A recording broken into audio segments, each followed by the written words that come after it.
Everybody, Star Trek Green Lantern number 5 of 6. I actually don't have issue 4, but we can pretty much figure out what happened. If you missed my Carline reads 1 through 3, I'll put a little link somewhere over here. We can go check that out for the full spoiler. You want to know how we got here. So this was really, I enjoyed this one a lot. Here's the deal. Bad guys have their rings, good guys have their rings, and they are throwing down like crazy, really cool action sequences with big fight scenes. And essentially it's Hal Jordan and just a couple of the other Green Lanterns that have come through, and they're trying to hold off all of the bad Lanterns. We have like Sinestro, the 2 other main like previous bad guys, and then you have the 3 ring bearers that the new ones that they chose, Vulcan, a Klingon, and one of the others. Excuse me. Anyway, so Bones is still working on this one, trying to figure out how to revive him. Apparently Sinestro came into the Enterprise in the last one and knocked everybody out with fear. That's what it shows. But Uhura wakes them all up with her special ability. Anyway, so they're throwing down, I mean, these really cool fight scenes. They are really fun. And the bad guys start fighting with each other, like the new bad guys. Like, oh, Vulcan can kill you. We're going to be the best ever. Blah, blah, blah. Sinestro's like, stop it, children. So they all stop fighting. He's like, we need to take care of business, which is really killing Hal Jordan. Because he knows once Hal goes down, he's going to wipe out the rest really easily. And he's like, then you guys can fight amongst yourselves, but we have a task.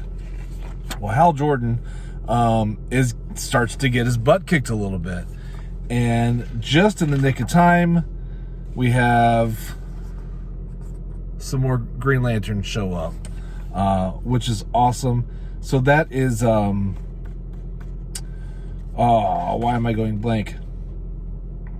We have Stewart. We have oh my gosh, what is it? Guy Gardner and John Stewart, and then the third one, I always forget his name. This one that looks kind of like a dog. That guy. Sorry, not a very good comic book review. Anyway, they show up. Hal's like, "Where have you been?" They're like, "Oh, we got scattered all over. Sorry it took us so long." So then all of them go after Sinestro. They kind of trap Sinestro, and then they're like, they figure out that Necron has brought back the planet Vulcan, and they're like, what? Because the Vulcans had already exploded in this universe. So needless to say, Spock is very interested on why planet Vulcan has now just reappeared, and Hal Jordan's like, okay, Necron's here, we're gonna have to throw down Necron. Necron's the whole reason why almost all the Green Lanterns are killed in the first place, and why they're in this universe. So he knows that they have a heck of a fight in front of them. Sinestro's like, if you're going after Necron, you know you need my help. And he's like, oh, you're right. So they let him go, and all of the good Lanterns and Sinestro go onto the Enterprise to go to planet Vulcan. Sorry, go to planet Vulcan. In the meantime, Scotty has made their own ring, and they're like, "Oh, we need a test subject," so they give it to Sulu. And there's a lot of really funny, like Star Trek-esque banter back and forth, pretty funny. So like, they're like, "Okay, are we gonna make rings for all the crew members?" And Scotty's like, "We should see if there are any side effects first. Let's watch Sulu for a little bit." So that kind of stuff. It's some giggle moments. Anyway, so they go to Vulcan. They beam down, which is kind of funny because the Green Lanterns are like, "Oh, I'm gonna get sick," because they've never beamed before. And then what you find out, they run their scanners. There's no life forms at all on Vulcan. And then what you find out, there's only death. So Vulcan has appeared with all of the dead Vulcans. I said Vulcan. Anyway, to kill him. And that is how this one ends. Very exciting. So we know that the last one, which is coming up next, is going to have the conclusion. Oh, I'm excited. Number 5 was good. It's my favorite one so far. So let's see how number 6 goes. Okay, so number 5, the conclusion. I'm sorry, number 6, the conclusion. This was really fun. I really enjoyed this one. I do wish I had the one book that I'm missing, but it's fine. I can pretty much connect the dots. So here's what's happening in this one. It's kind of jacked up, really. Okay, so they're on planet Vulcan, which has been brought back by the dead guy. Oh my gosh, I can't believe I just went blank on his name. Necron. And he's using all of the dead Vulcans as like his soldiers. Think of kind of like the White Walkers. That's kind of the deal, right? So he's got all these Vulcans, and they are the ones that are fighting all of the Green Lanterns. And I said it's kind of messed up because, of course, they have Spock's mom in there fighting against Spock.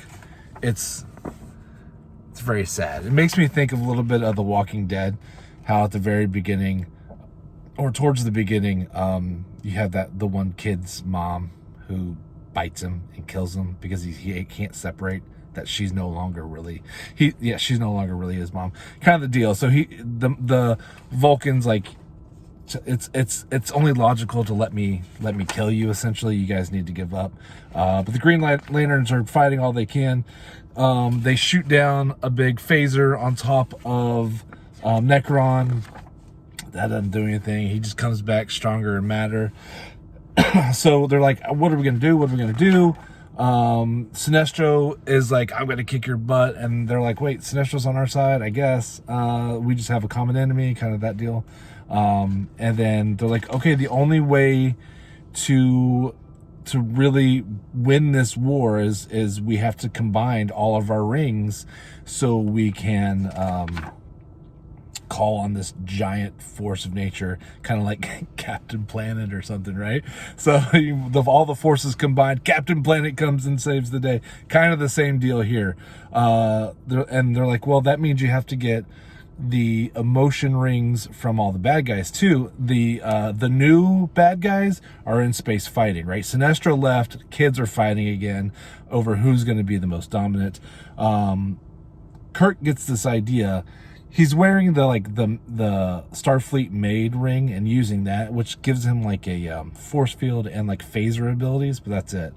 And so he tells one of, I think it's Uhura, says, Uhura, give your ring to Spock. So then Spock will have 2 rings. And then he tells who's the other one?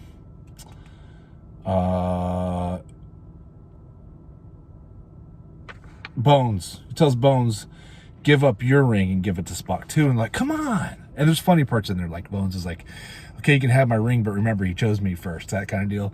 There's funny little quips throughout this whole series that I enjoyed. So now Spock has 3 rings, and the rings start talking to each other. And the rings are like, okay, we know what's going on. And so actually the 3 bad rings that are up in space with the 3 kids fighting each other, they all come off their fingers, right? And they're in the middle of space fighting each other, right? Their rings come off their fingers and they go to Spock. So now Spock's gonna have 6 rings, and they're like, okay, now he needs the green ring, but all of the Green Lanterns are alive. And so, like, does that mean one of us has to die? Who's gonna die to save this reality, this existence, the whole universe? Because Necron wants to kill everybody. That's his jam. And they're like, okay, wait, maybe we don't have to kill him. And so they all sit there and aim like their energy light at him. And then all that energy hits him at the same time with all the other Captain Planet ring energy going on. And they get the life entity is reborn to combat death. And so they're like, we need to get out of here. So the life entity is stronger and just starts wiping everybody out. And they're like, okay, time to get out of here. So they all go back to the Enterprise while the life entity wipes everybody out, and then there's another log where it's like, well, we watched the planet Vulcan die again. Anyway, and then it concludes with now this existence will have the Green Lanterns. The 3 that were in space fighting the 3 bad lanterns, they died because they no longer have protection and they're just floating in space. So that made sense. And the Green Lanterns go on, and this is their new. Now they're protecting people in this reality, and it ends really cool. I'm going to read the ending to you really fast, and it's fun because it mixes the Hal Jordan Green Lantern with like a classic Star Trek. And so it says, here it is. It says, my name is Hal Jordan, and I am the Green Lantern assigned to Space Sector 2814. Here, in this new reality, my mission continues. I am sworn to protect strange new worlds, new life, new civilizations, to boldly go by Lantern's light where no one has gone before. It was kind of fun. And then actually there's got a little the end at the bottom. I don't know, like that was a fun one. I know I've been reading a lot of what ifs because I like the one shots, but this was fun too. Just a small controlled story, random crossover. It's so nerdtastic. I really enjoyed it. Yeah, I spoiled it for you, so that's how it goes. But it shouldn't, those pop culture crossovers like the Stranger Things has some where they mix with other people, and there's all sorts of them out there. So this one is actually, I enjoyed it. It was pretty fun. So that's it. Thank you so much for hanging out with me. IDW did a good job on that one, and I'll talk to y'all later. Bye. I'm a nerd, and I'm pretty proud of it.